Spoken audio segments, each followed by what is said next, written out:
لله نحمده ونستعينه ونستغفره ونؤمن به ونتوكل عليه ونعوذ بالله من شرور أنفسنا ومن سيئات أعمالنا ونعوذ بالله من شرور أنفسنا ومن سيئات أعمالنا ونعوذ بالله من شرور أنفسنا ومن سيئات أعمالنا من يهده الله فلا مضل له ومن يضلل فلا هادي له وأشهد أن لا إله إلا الله وحده لا شريك له وأشهد أن سيدنا وسندنا وشفيعنا ومولانا محمدا عبده ورسوله صلى الله تعالى عليه وعلى آله وأصحابه أجمعين وبارك وسلم تسليما كثيرا كثيرا أما بعد فأعوذ بالله من الشيطان الرجيم بسم الله الرحمن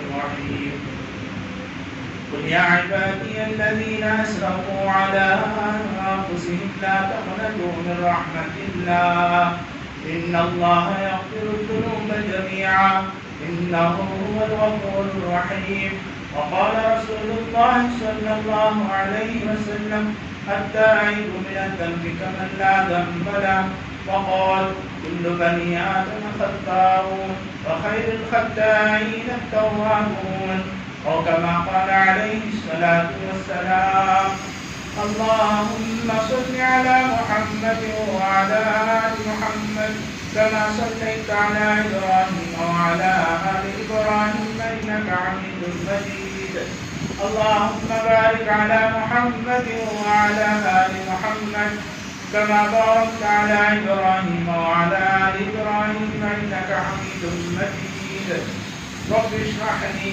صدري ويسر لي أمري واحلل عقدة من لساني يفقهوا قولي محترم معزز سامعین کرام، دعائیں قرآن پاک کی میں نے آپ کے سامنے خطبے میں تلاوت کی کا مطلب اور اس کا خلاصہ یہ ہے کہ اللہ تبارک و تعالیٰ اپنے بندوں سے کہتے ہیں میرے وہ بندوں جنہوں نے گناہ کر کے اپنے آپ پر ظلم کر دیا، یا عبادی الذین اسرفوا علی انفسہم لا تقنطوا من رحمت اللہ، دیکھو اللہ کی رحمت سے مایوس ان اللہ یغفر الذنوب جميعا، اللہ تعالیٰ سارے گناہوں کو معاف کرنے والا، انہ هو الغفور الرحیم، بے شک وہ معاف کرنے، بخشش کرنے والے اور رحم کرنے والے۔ اور ادھر اللہ کے نبی صلی اللہ علیہ وسلم فرماتے ہیں التائب من الذنب کمن لا ذنب له، توبہ کرنے والا ایسا ہے، گناہوں سے توبہ کرنے والا ایسا ہے گویا کہ اس نے گناہ کیا ہی۔ اور ایک حدیث میں اللہ کے نبی صلی اللہ علیہ وسلم فرماتے ہیں کل بنی آدم خطاؤون، کہ سارے ہی آدم کی اولاد گنہگار، وخیر الخطائین التوابون، اور سب سے بہترین بندے کون ہیں؟ اللہ کے آگے توبہ کرتے ہیں۔ اس سے پتہ چلا کہ ہم بار بار توبہ کرنا چاہیے، ہمیں پتہ نہیں کس وقت کب کون سا گناہ ہو جائے، رات اور دن کون سا وقت ایسا ہے جو گناہ کے بغیر ہمارا گزر جائے۔ اگر ہمارا گناہوں کے بغیر زندگی گزر گئی گویا کہ وہ آ کر رہنا ہمارے لیے ایک عید کا دن ہے، عید کا دن سے بھی بڑھ کر خوشی کا دن ہے کہ اس میں اللہ کی نافرمانی ہم نے نہیں کی۔ اللہ کرے ہمیں زندگی میں بار بار ایسے دن آئے کہ جو کسی گناہ کے بغیر گزرے، بغیر گناہ کے ہماری زندگی گزرے، ایسے دن اللہ تعالیٰ ہمیں نواز دے۔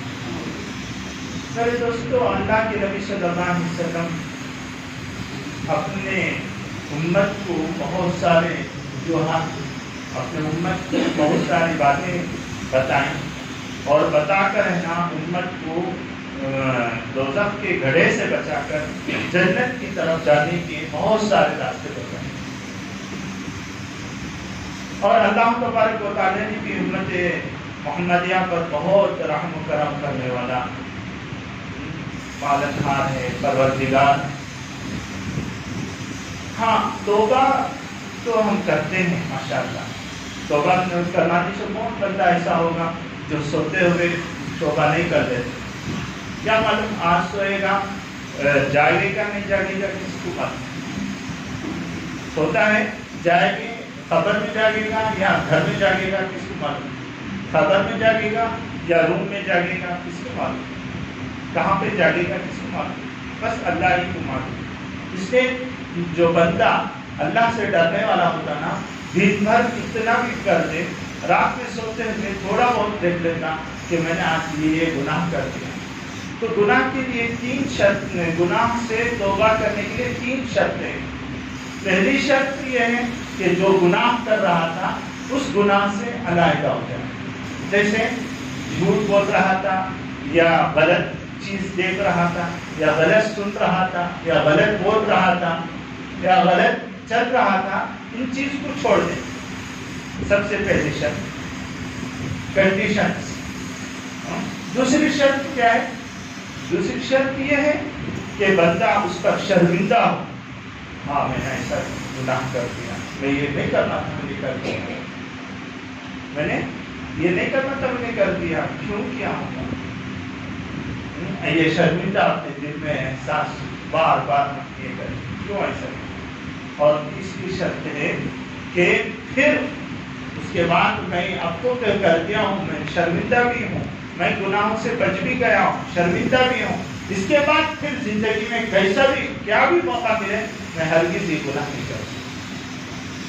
یہ 3 شرائط گناہوں سے توبہ کرنی، تو ہماری توبہ قبول ہو جاتی ہے۔ اور اللہ تبارک و تعالیٰ نے اس وقت تک ہمارا توبہ کا دروازہ کھلا رکھا ہے جب تک کہ ہم نہ غرغرے کی حالت نہ ہو جائے، موت اپنے آنکھوں سے دیکھنے لگے، اس سے پہلے تک ہماری توبہ قبول ہے۔ جب بھی توبہ کرتے ہیں اللہ قبول کر لیتے۔ اللہ تبارک و تعالیٰ بہت بڑے پالنہار ہیں، رب ہیں، پروردگار عالم ہیں، بڑے رحیم ہیں، کریم ذات ہیں۔ اللہ کی بہت بڑی کریم ذات ہے۔ اللہ اپنے بندوں پر کیسا کریم کرتا معلوم؟ کریم بولتے کس کو معلوم ہے؟ سبھی کو بولتے کیا؟ نہیں، اللہ علیہ خالی رحمہ اللہ نے یہاں پہ ایک نکتہ نکالا ہے۔ کریم کس کو کہا جاتا ہے؟ کریم اس کو کہتے ہیں کہ جو آگے جو ہمارے سامنے جو آدمی رہتا نا، وہ آدمی گناہ پر گناہ کرتے جاتا ہے اور اس نے توبہ بھی نہیں کرتا، انہیں آ کر ہے نا جیسے ملے ویسے زندگی گزارتا ہے، لیکن کریم آ کر ہے نا اس کے گناہ پر اس کو فکر نہیں رہتی، اس کو فکر رہتی ہے، کر کر کے اپنے آپ کو تباہ و برباد کر ڈالتا ہے، اور انہیں جیسے ہی توبہ کرتا فوراً معاف کر دیتا ہے۔ اس کو کریم کہتے ہیں۔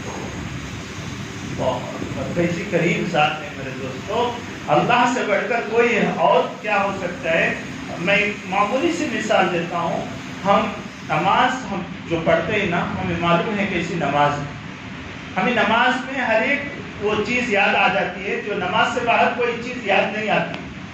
نماز میں جیسے ہی اللہ اکبر تکبیر ہونا، ہم تکبیر تحریمہ بنتے ہیں تو اس وقت کیا آتا ہے؟ پورا خیالات آ جاتی نا، جبکہ ہم نماز کیسی پڑھنی چاہیے تھا، کدھر بھی ادھر ادھر کہیں بھی ہمارا دھیان نہیں بھٹکنا تھا، صرف اللہ کی طرف رہنا تھا۔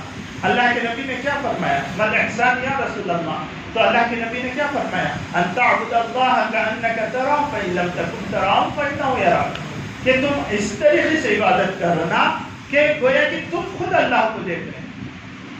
اگر اتنا مقام اور مرتبے کو نہیں پہنچے ہیں تو اللہ کے نبی صلی اللہ علیہ وسلم نے فرمایا وہ تو دیکھتا ہی ہے آپ کو، فانہ یراک، وہ تو دیکھ رہا ہے نا اللہ۔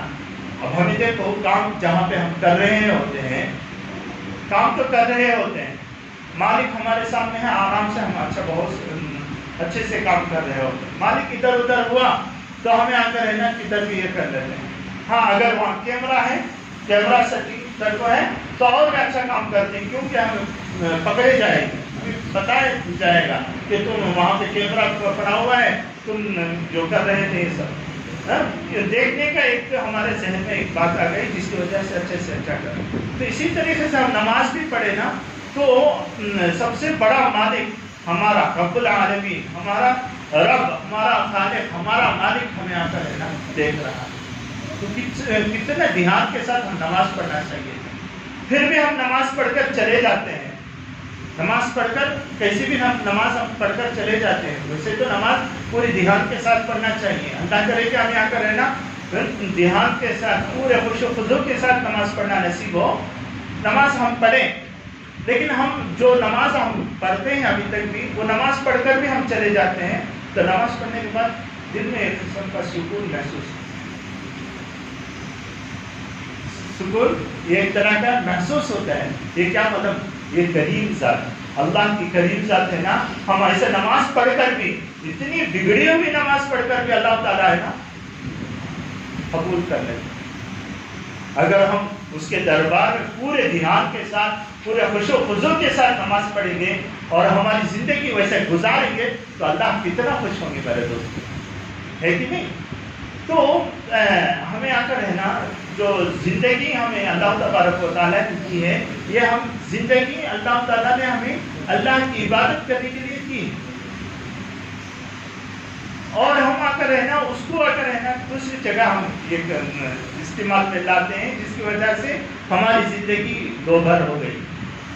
حضرات صحابہ کی زندگی ایسی نہیں تھی، جیسے بولتے نا کہ ہمیں بولتے کرتے، بولتے کرتے، جس کو منافق بھی بولتے ہیں، انگریزی زبان میں شاید ہپوکریسی ایسا کچھ بولتے ہیں، ہپوکریسی۔ ہاں، تو یہ آ کر ہے نا منافقت ہے ہمارے اعمال میں، لیکن حضرات صحابہ کے اعمال میں ایسا نہیں تھا۔ ایک مثال، چھوٹی سی ایک مثال میں دیتا ہوں آپ کو۔ حضرت عثمان رضی اللہ تعالیٰ اپنے زمانے خلافت 12 سال انہوں نے خلیفہ رہے۔ کتنے سال؟ 12 سال خلافت ان کی چلی، اور اس میں آ کر ہے نا 6 سال ایسا گزرا کہ وہ جہاں پہ جاتے وہاں پہ کیا ہے، حکومت ان کی حکومت بڑھتی جا رہی ہے، پھیلتی جا رہی ہے، یہاں سے وہاں تک اسلام پھیلتا جا رہا ہے۔ کیسی حکومت انہوں نے کی ہوگی؟ آج ہمارے اوپر بھی کوئی حکومت کرنے والا ہے، یہ جہاں تھا ہندوستان، وہاں سے کتنے نیچے آ کر گر گئے، اور یہاں سے وہاں تک دو بھر ہو گئے۔ امیر ترین بن گئے، غریب تر بن گئے، ہر ایک چیز کی قیمت کہاں سے کہاں پہنچ گئی۔ لیکن وہ حضرات صحابہ تھے، حضرت عثمان رضی اللہ تعالیٰ، جنہوں نے حکومت کی 12 سال، لیکن ایسی حکومت کی 6 سال تک کہ فتوحات ہی فتوحات آپ کے زمانے میں، ایسی کرامت۔ اور اس کے بعد 6 سال ہے نا، اس میں تھوڑا بہت آ کر ہے نا، چونکہ حضرت عثمان رضی اللہ تعالیٰ بہت نرم مزاج ہے، کسی کو زندگی میں گالی نہیں، کسی پر ہاتھ نہیں اٹھایا۔ حضرت عثمان ایسی زندگی، اور ان کی زندگی کو دیکھ کر اللہ کے نبی صلی اللہ علیہ وسلم نے اپنی بیٹی ان کے نکاح میں دی، اور جب ان کا انتقال ہو گیا تو اور ایک بیٹی بھی حضرت عثمان کے نکاح میں دی، اور ان کا بھی انتقال ہو گیا تو اس وقت اللہ کے نبی صلی اللہ علیہ وسلم نے فرمایا اگر میرے اور بھی بیٹیاں ہوتی تو میں عثمان کو دیتا جاتا۔ ذرا سوچو، باپ اپنی بچی کو جہاں پہ شادی کر کے دیتا ہے تو وہ داماد کو کتنا باریکی سے چھان بین کیا ہو۔ اللہ کے نبی ان کی بیٹیاں نہیں تھی، انہوں نے بھی چھان بین کی ہوگی نا، اتنا اچھے مزاج کے ہوں گے حضرت عثمان رضی اللہ تعالیٰ۔ حضرت عثمان رضی اللہ تعالیٰ جمعے کا دن ہے، خطبہ دینے کے لیے ممبر پر کھڑے ہوئے، عصا رکھ کر کھڑے ہوئے، تو بلوائیاں یعنی جو ان کے خلاف سازشیں رچانے والے تھے نا، وہ سازشیں رچانے والے وہ اس دن مسجد نبوی کے اندر آ گئے تھے۔ اس میں تقریباً 50 سے 60 لوگ وہیں پہ تھے، تو وہ کھڑے ہو گئے کھڑے ہو کر کہنے لگے کہ آپ آ کر خطبہ نہیں دے سکتے، آپ نماز نہیں پڑھا سکتے، آپ یہ نہیں کر سکتے۔ حضرت عثمان نے ان کو سمجھانے کی کوشش کی، حضرت عثمان ان کو سمجھا بجانے کی کوشش کی، کیا مطالبہ ہے آپ کا؟ یہ اسلامی حکومت کے خلیفۃ المسلمین ہے، وہ چاہے تو کچھ کیا نہیں کر سکتے۔ یہ آج کی طرح آ کر ہے نا چھوٹی چھوٹی زمینوں میں حکومت کرنے والے نہیں تھے، وہ آدھی کیا ہے دنیا پر حکومت کرنے والے تھے۔ حضرت عثمان رضی اللہ تعالیٰ نے سمجھا جانے کی کوشش کی، لیکن وہ لوگ نہیں مانے۔ جو عصا تھا آپ کے ہاتھ میں اس کو چھینا اور اس کو آ کر ہے نا منبر مبارک پر مار کر توڑ دیا۔ جو عصا کبھی اللہ کے نبی صلی اللہ علیہ وسلم پکڑ کر خطبہ دیتے، خطبہ ارشاد فرماتے، نبی اکرم صلی اللہ علیہ وسلم کے بعد حضرت ابوبکر صدیق رضی اللہ تعالیٰ وہ عصا کو ہے نا اپنے ہاتھ میں لے کر ہے نا خطبہ ارشاد فرماتے ہیں، اور اس کے بعد حضرت عمر فاروق رضی اللہ تعالیٰ وہی عصا لے کر ہے نا خطبہ ارشاد فرماتے ہیں، وہی عصا لے کر حضرت عثمان پہ خطبہ دینے کے لیے کھڑے ہیں، وہی عصا کو وہ لوگ لے کر ہے نا کیا کرے منبر رسول پر توڑے، اور اس کا ایک چھکا حضرت عثمان کے پیشانی پر لگا، اور حضرت عثمان کو کیا ہے منبر سے نیچے کھینچ کر ہے نا مارنے لگے۔ حضرت عثمان بے ہوش ہو گئے۔ اس کے بعد جو مخلص حضرات تھے انہوں نے حضرت عثمان کو لے اپنے گھر لے کر گئے، اور وہاں پہ جانے کے بعد میں ان کو جب ہوش حواس آئے تو پوچھا کہ کیا مطالبہ ہے، آخر کیا وجہ ہے انہوں نے ایسا کیا۔ انہوں نے کہا کہ نہیں، آپ جو خلیفے ہیں، خلیفۃ المسلمین ہیں، اپنی خلافت کو چھوڑ دیں، آپ اپنے خلافت سے اپنے خلافت کو چھوڑ کر تمہیں ہے نا دوسرے کسی کو خلیفہ بنا، تم خلافت نہیں کر سکتے، تم حکومت نہیں کر سکتے۔ تو حضرت عثمان نے فرمایا، میرے آقا حضرت نبی اکرم صلی اللہ علیہ وسلم نے مجھے ایک بات ارشاد فرمائی کہ اے عثمان، تمہیں ایک قمیص پہنایا جائے گا، وہ قمیص آ کر ہے نا ایک زمانہ ایسا آئے گا کہ اسے اتارنے کے لیے کہا جائے گا تم سے، تم ہرگز اس کو نہیں اتار۔ حضرت عثمان نے فرمایا گویا کہ وہ قمیص میری حکومت، مجھے حکومت دی گئی، میں خلیفہ بنایا گیا تھا، وہ خلیفے کی قمیص کو مجھے نکالنا منظور نہیں ہے، میرے نبی نے یہ فرمایا تھا۔ اچھا، تو پھر آپ ایسا کیجئے کہ آپ خلافت نہیں چھوڑ سکتے ہیں۔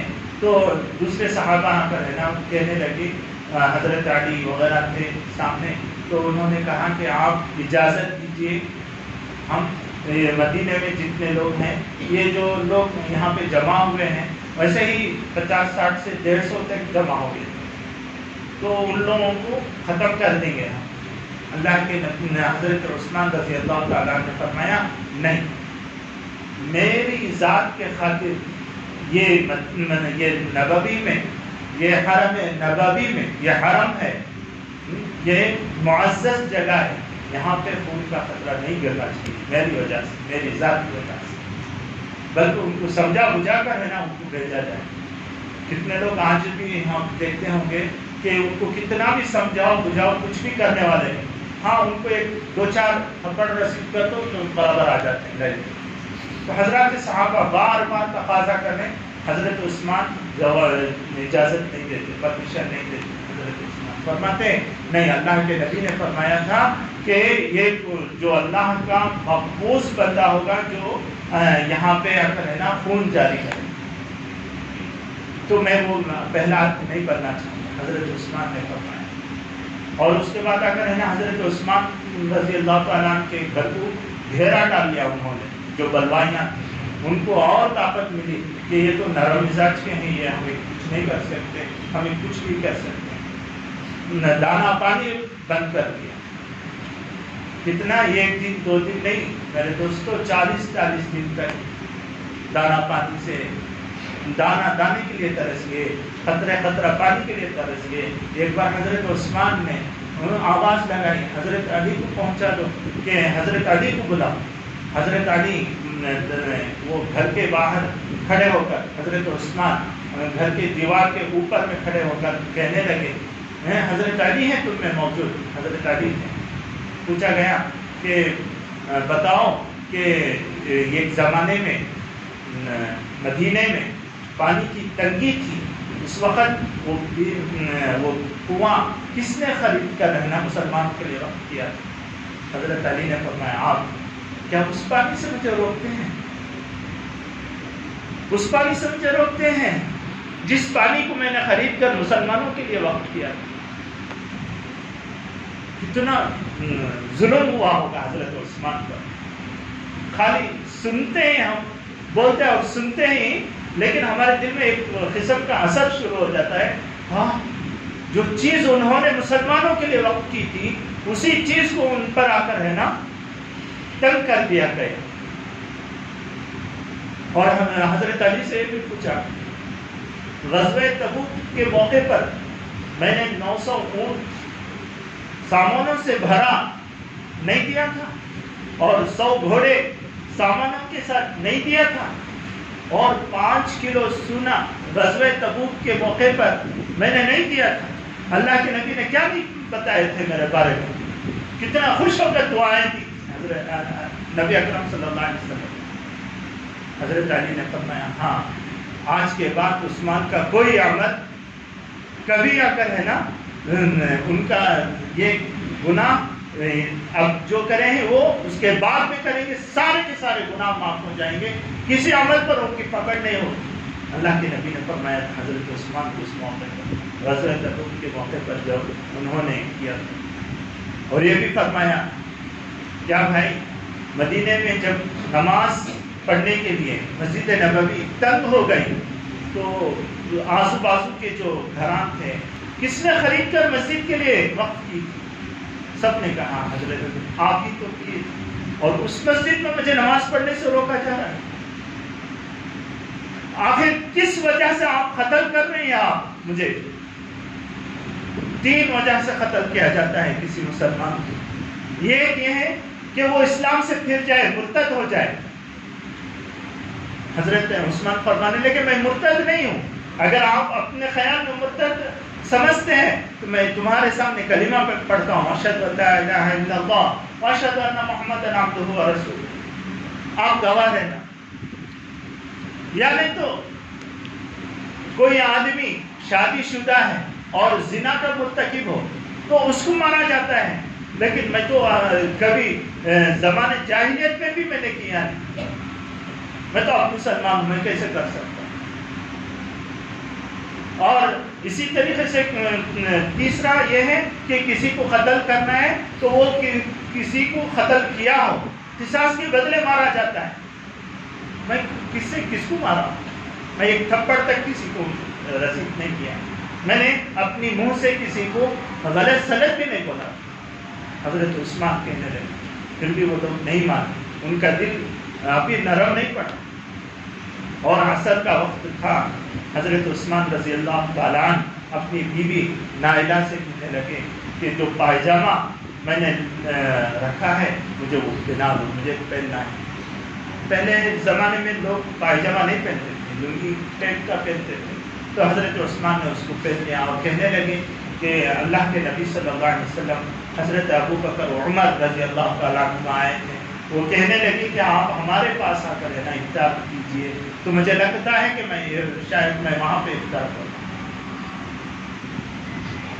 تو اسی وقت حضرت عثمان رضی اللہ تعالیٰ کو پہن کر قرآن شروع کیے ہیں, پڑھتے پڑھتے پہلا پارہ ختم ہونے کے قریب میں ہے. تو یہ بلوائیاں جو باہر کھڑے ہوئے تھے انہوں نے دیکھا کہ حج کا زمانہ ختم ہو چکا, 18 ذی الحجہ ہے, تو کہا کہ یہ ادھر دروازے سے تو کوئی جانے نہیں دیتا. حضرت علی, حضرت طلحہ, حضرت دوسرے جو بڑے بڑے صحابہ تھے وہ اپنے اپنے جوان بچوں کو وہاں پہ پہرا دینے کے لیے کھڑا کر دیا تھا. تو یہ لوگ جانے نہیں دیں گے, اس وجہ سے دیوار بھانگ کر بازو کا گھر ایک انصاری صحابی کا گھر تھا, اس گھر میں گھسے اور ان کے گھر سے دیوار پر چڑھ کر ان کے دیوار کے اندر گھر کے اندر آپ پہنچ کر ہے نا ایک آدمی آ کر ہے نا حضرت عثمان کے سر پر مارا، ایک آدمی آ کر ہے نا حضرت عثمان پر گرا کر ہے نا بیٹھ گیا، اور حضرت عثمان کے سر پر جو مارا اور خون کا فوارہ جو نکلا، تو قرآن کی آیت بس کا اللہ ہی ان کو نمٹ لے گا وہاں پہ پڑا، یعنی اللہ تعالیٰ پہلے ہی بتا دیا تھا ان کو نمٹنا ہے جو ظالم۔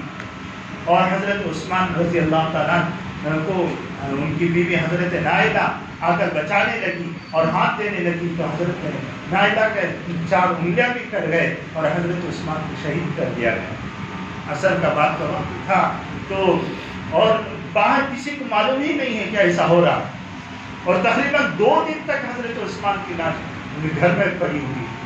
تیسرے دن حضرت ام سلمہ زوجۃ النبی صلی اللہ علیہ وسلم وہ کہنے لگی کہ اگر کوئی آ کر ہے نا ان کا جنازہ نہیں اٹھانے دیتا ہے تو میں آ کر بغیر پردے کے میں باہر آ جاؤں، میں حرم نبوی ہوں۔ تو اس کے بعد ان لوگوں کو ہٹایا گیا، اس کے بعد آ کر حضرت عثمان کو لے جا کر ہے نا بقیع قبرستان میں حضرت جبیر بن مطعم نے جنازہ کی نماز پڑھی اور ہے نا بقیع قبرستان میں جا کے دفنایا گیا۔ میرے دوستو، دشمن تو دشمن، ایک بہت بڑا دشمن بھی رہتا نا، انہیں دشمنی کب تک کرتا معلوم؟